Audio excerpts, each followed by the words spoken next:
Yo soy tú mismo. Escuela de sabiduría de la no dualidad.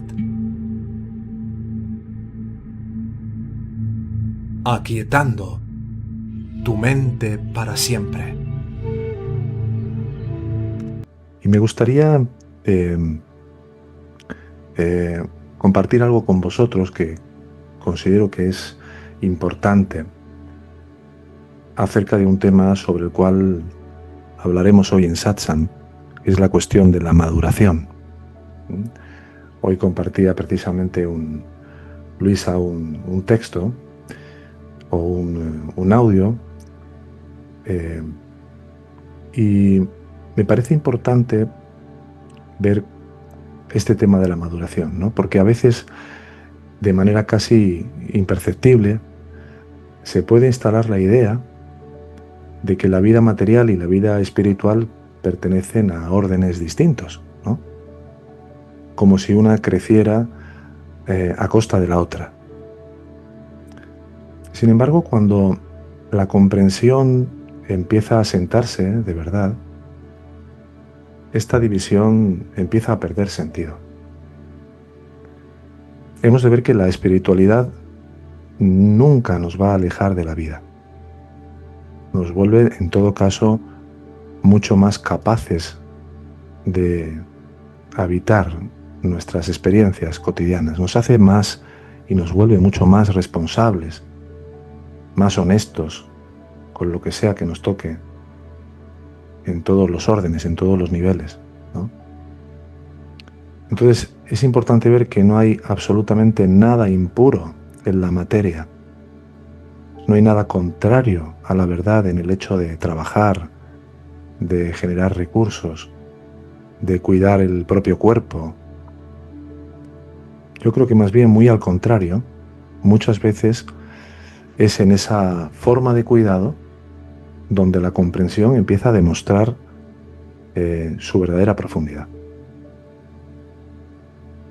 Porque es sencillo, ¿no?, hablar de unidad cuando la vida se mantiene en el terreno de las ideas, y la verdadera integración, que es la aspiración en la que estamos en la medida que vamos recogiendo todas esas partes de nosotros mismos de las que nos habíamos disociado por miedo a infinidad de cosas. Esta integración verdadera se empieza a reconocer en lo cotidiano y especialmente en la forma y en la manera en la que respondemos a todo lo que la vida nos pide. A veces es verdad que, y el otro día se lo decía a una hermana en una sesión, ¿no?, la mente puede intentar resolver la incomodidad que producen determinadas dificultades, reinterpretándolas como si fueran elecciones espirituales. Es un movimiento absolutamente humano, ¿no? Pero conviene que lo miremos con mucha honestidad, porque el camino interior, desde luego, no consiste en apartarse de lo que todavía consideramos real, de lo que todavía está y por algo aparece según el prarabdha karma, que es el plan, que es lo que está determinado a que tengamos que experimentar, sino que lo más importante es dejar de vivir esa realidad en la que aún estamos, dejar de vivir esa realidad desde la evitación. La madurez espiritual no nos vuelve ajenos al mundo, lo que nos vuelve es confiables dentro de él. Cuanto más coherentes, cuanto más somos de una sola pieza, cuanto menos estamos fragmentados porque sentimos una cosa distinta de lo que decimos, diferente de lo que pensamos, contraria a lo que hacemos, nos hacemos más confiables. Y ser responsables en nuestra vida y de nuestra vida, cada uno según las circunstancias que cada uno tenga, no es un obstáculo para la comprensión. Es el terreno donde esa comprensión va a encarnarse. Y no se trata de medir a nadie ni de comparar procesos, cada uno está en el que está. Cada vida está atravesando los momentos específicos por los que tiene que estar según su prarabdha, como decía antes, y todos los procesos merecen el máximo respeto. Pero sí es importante que recordemos que el camino interior no está reñido con crecer en autonomía, con crecer en claridad y con crecer en la capacidad de sostener tu propia existencia mientras esa identificación con el cuerpo se esté dando. Ahora bien, cuando la espiritualidad es profunda, la vida no se empobrece. Lo que hace es que la ordena, la simplifica, la vuelve muchísimo más verdadera. Y algo más que me parece muy esencial. Este camino no está orientado a que justifiquemos nuestras limitaciones, sino que las podamos mirar con una verdadera claridad y lucidez, para que poco a poco dejen de gobernarnos, sin dureza, sin autoengaño, solo con honestidad. Porque en la medida que dejamos de utilizar la comprensión para protegernos de lo que nos cuesta vivir, algo naturalmente empieza a aquietarse.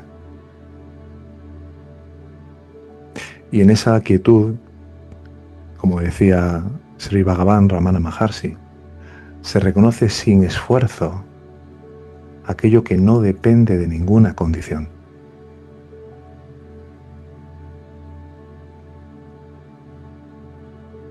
Bien, quería comenzar compartiendo esto y vamos a hablar de esta cuestión de la maduración yendo por diferentes áreas. Haremos, como siempre, paradas para vuestras preguntas en relación al tema que vamos a estar desglosando hoy. Y lo primero que me gustaría deciros, después de esta introducción, es que madurar es volverse real. Evidentemente estamos hablando de la realidad dentro del sueño. No estamos hablando de la madurez final que tras haberte vuelto lo más integrado y unificado dentro de la ilusión, te habilita por ser ya un yo completamente unificado para poder entregarte lo que es la autoentrega, que es la rendición final, el hágase tu voluntad total y definitivo. Mientras tanto, ¿qué es lo que pasa? Lo que pasa cuando decimos hágase tu voluntad, Señor, o hágase tu voluntad, Bhagavan. Que hay una parte de nosotros que sí está de acuerdo con eso, pero hay otra parte que todavía no está convencida, ¿verdad? ¿Cuántas veces os ha pasado eso? De que con una mano decís hágase tu voluntad y con la otra decís, bueno, pero no me termines de quitar esto, porque creemos que renunciar a aquello que aún valoramos es algo que nos va a ser posible. Es imposible que renuncies a lo que valoras, porque eso implicaría una interferencia disruptiva de la gracia, condicionando la libertad de elección que es inherente al nivel en el cual, el nivel de conciencia o el plano en el cual uno todavía cree y vive y se experimenta a sí mismo desde esa convicción de que puede decidir y no reconocer las decisiones que ya han sido tomadas. Pues hay algo que creo que es muy importante deciros desde el inicio, y es que la aspiración a lo absoluto puede nacer de dos lugares totalmente distintos. Puede nacer por un lado de la verdad, pero puede nacer también del cansancio de ser una persona. Exteriormente se parecen los movimientos, ¿no? Pero interiormente os garantizo que no tienen nada que ver. Cuando nace de la verdad ese anhelo por lo absoluto, no hay ningún tipo de prisa, no hay ningún tipo de dramatismo, no hay ninguna necesidad de anunciar nada. La vida continúa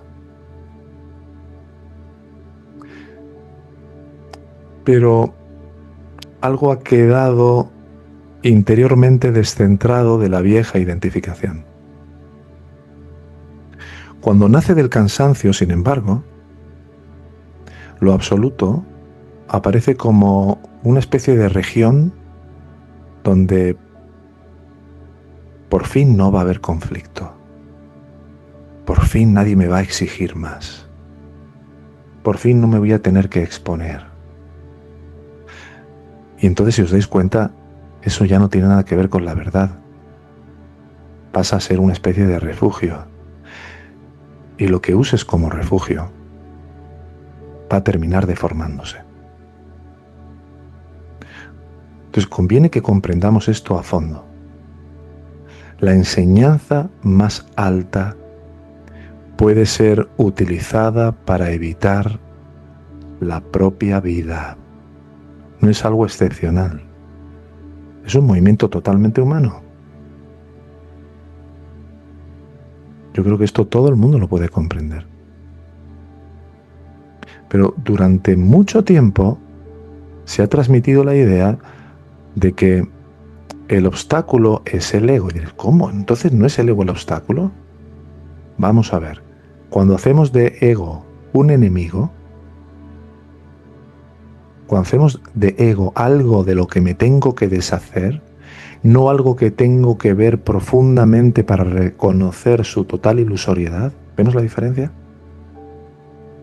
Ego es la serpiente que parece aparecer en la cuerda, según decía Shankara.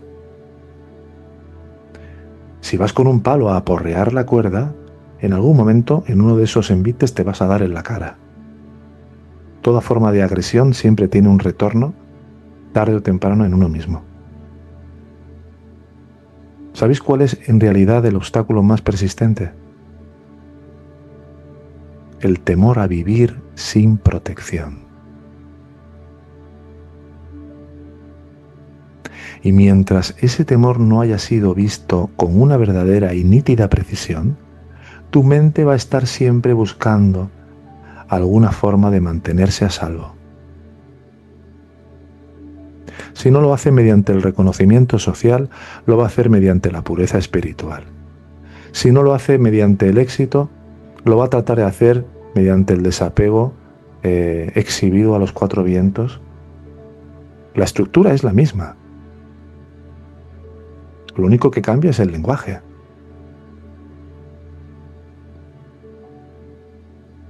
Por eso la cuestión central aquí no es abandonar el yo prematuramente, como muchos llegan, escuchan esta enseñanza, y ya creen que lo van a poder soltar así, como quien coge una pluma y la suelta. La cuestión central es dejar de necesitar a este yo como defensa.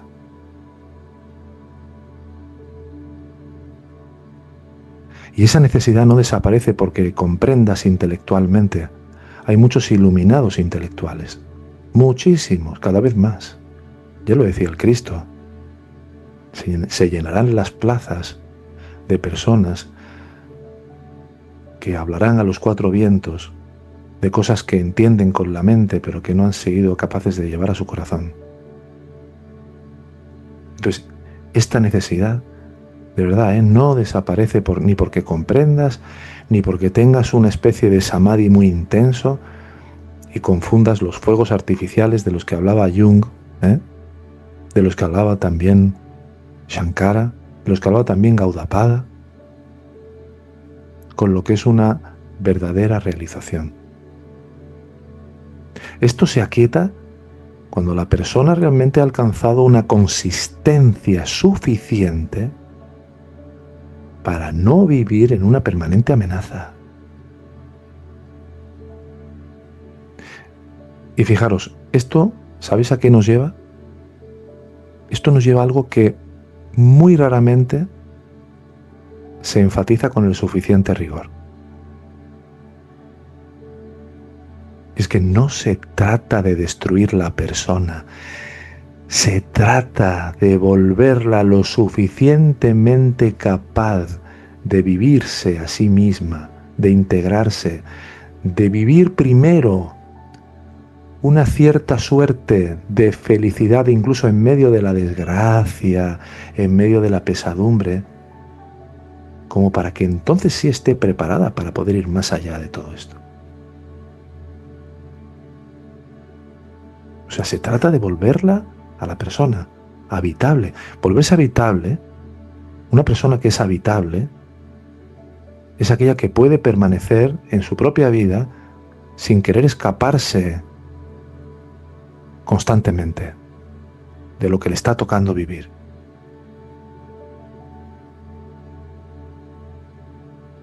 Alguien que puede sentir sin desbordarse. Alguien que puede atravesar un conflicto y mantener la calma. Por eso Shankara hablaba de titiksha. ¿Qué es titiksha? La ecuanimidad. Como alguien que ante una situación, ahora se han visto situaciones con el accidente ferroviario. Leía un artículo el otro día en el que decía una psicóloga de Córdoba, decía, me quedé maravillada con un chico que había sufrido la pérdida de uno o dos familiares y estaba con una gran serenidad consolando a otros que habían perdido a otros seres queridos. Parecía él el psicólogo y yo parecía, decía esta psicóloga, yo parecía una afectada allí. Entonces, alguien que ha adquirido esta madurez puede reconocer el deseo sin quedarse subordinado por el deseo. Puede fallar, por ejemplo, en una oposición, en un examen, en una prueba de conducir, en lo que sea, sin derrumbarse. Entonces, cuando esa habitabilidad está presente, ocurre algo muy importante. Es que la identidad empieza a perder rigidez. Empieza a transparentarse. ¿Qué significa una identidad yoica que se transparenta? Que la luz pura de la conciencia, que emana de la Chidakasa, que es el espacio infinito de conciencia pura, Dios, realidad, como le queramos llamar, transparenta, cura, sana, corrige, rectifica todo lo que fue deformado.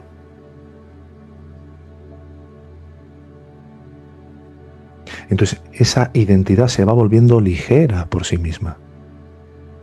Y claro, muchas personas que se iluminan intelectualmente porque leen 20 libros o escuchan 20 conferencias, intentan aligerarse prematuramente de todo esto. Y el resultado no es la ligereza, es la inconsistencia. La inconsistencia adopta formas muy respetables, grandes comprensiones, personas con un lenguaje muy refinado. Hoy estaba hablando por la mañana, a primera hora, en una sesión con una persona que vive en Tiruvannamalai desde hace ya más de 20 años, que está pasando sesiones conmigo. Está en la escuela, pero no asiste en directo a las clases. Y me decía, es increíble, con todo el tiempo que llevo aquí, ahora me estoy empezando a dar cuenta de la cantidad de cosas que he pasado por alto en el nivel relativo.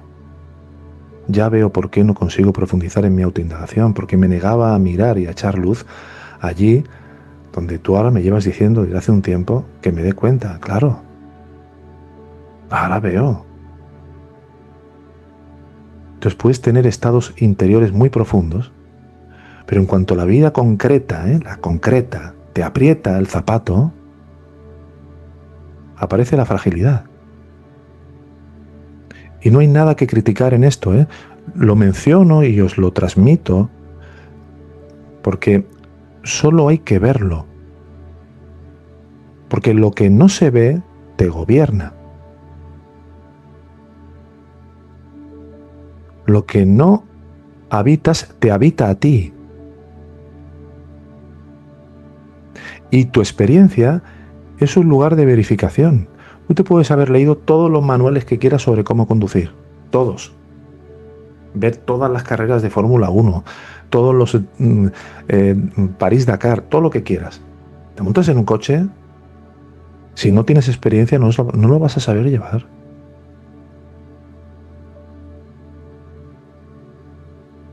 Entonces hay un criterio muy muy simple para que podamos reconocer la profundidad de una comprensión. Y es: observa cómo vives lo ordinario. No los momentos de retiro, no esas conversaciones elevadas en las que puedes estar muy versado y tener una gran fluidez de expresión y de semántica. No, lo ordinario. ¿Cómo cuidas tu cuerpo? No esto digo que estés como Arnold Schwarzenegger, ¿no? Pero un cuerpo sano, un cuerpo equilibrado. ¿Cómo administras tu dinero? Puede ser que en tu prarabdha te haya tocado tener muchísimo, o puede que te haya tocado tener lo justo, pero siempre habrá un orden, siempre habrá un equilibrio. No gastarás más de lo que ingresas, tendrás un cierto fondo frente a alguna eventualidad, alguna situación, no habrá apego ni aferramiento por el dinero porque no te definirás en base a él, pero tampoco lo negarás mancillándolo como si fuera algo no espiritual. Entonces, también ver cómo te hablas cuando algo te incomoda, cómo es tu diálogo interno,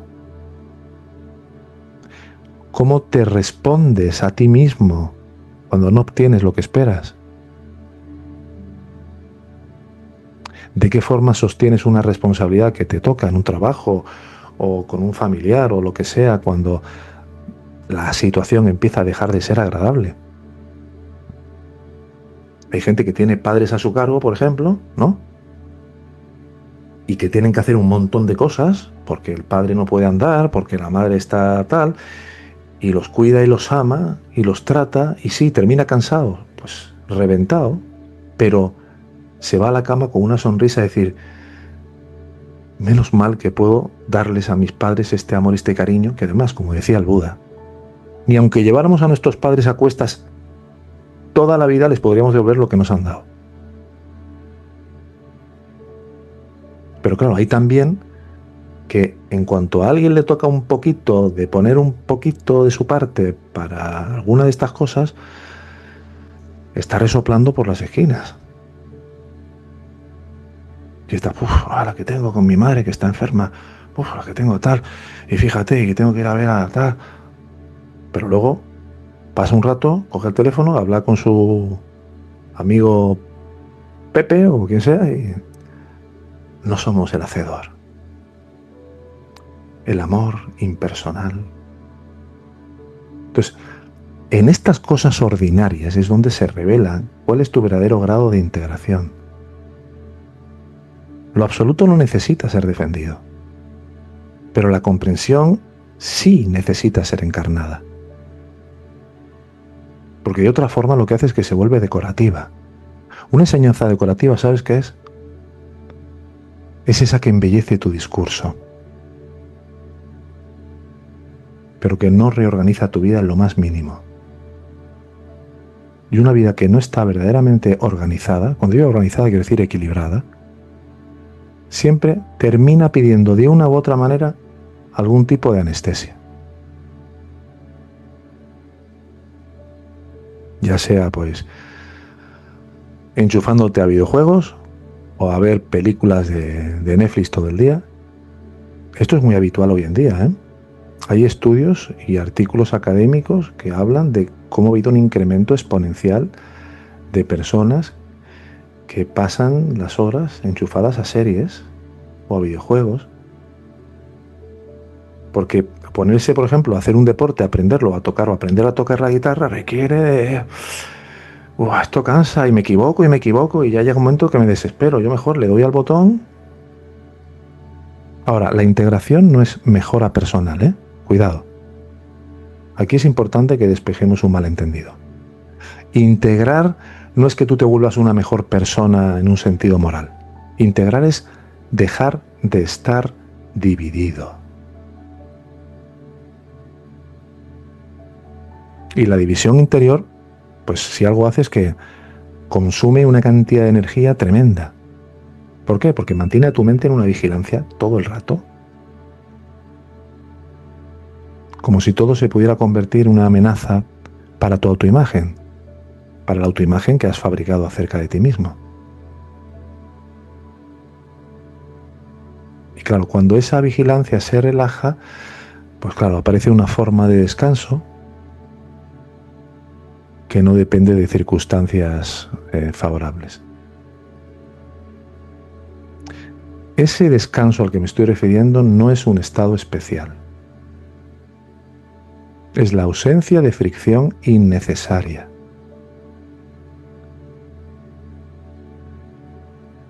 Y esa ausencia precisamente va preparando el terreno, te va preparando para que entonces sí, la autoindagación, el bichara verdadero, se pueda dar.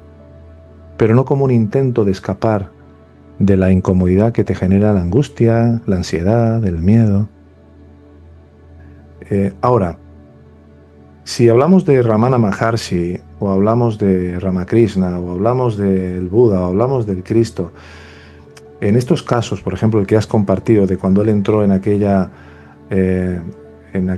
cueva y las avispas le picaron el muslo y él se quedó allí hasta que terminaran de hacerlo.